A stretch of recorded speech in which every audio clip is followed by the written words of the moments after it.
Hello, it's Andrew Spoeth from Content Marketing World. So here's one thing you should be mindful of as a B2B company when you're thinking about video.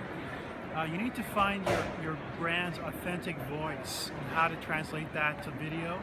That's where you need to start. Then after that, just start to think about the tactics of it. So I think the number one thing that content marketers can learn from journalists is that the journalism industry is an act of public service. And so the content you're creating should be seen as an act of public service. And I think what journalists can learn from content marketers is so much, but what's really important is this concept of like nurturing an audience.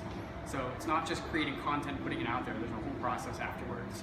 And that entire nurturing process I think is super important.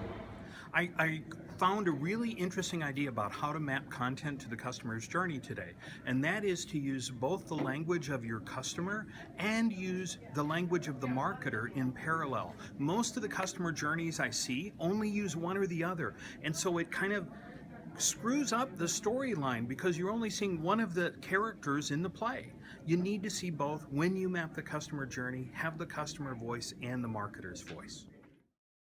The content experience journey is literally liberating yourself from the hub and spoke model. The hub and spoke model must die. You are not going to corral people to your space and get them to stay. Your job is to get them to move throughout your brand experience.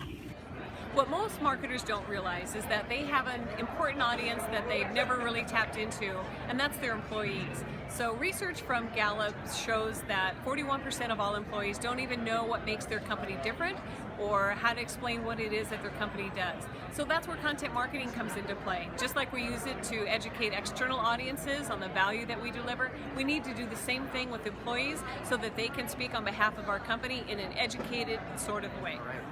So the best way to find content marketing ROI starts with, first, stop creating content that no one actually wants. So I think we often forget that the best way to improve the return on our investment is to stop investing in things that don't provide a return.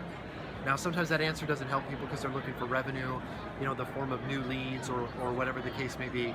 And so I talk about the value of your subscribers. Subscribers are email addresses that you can monetize and that they have value.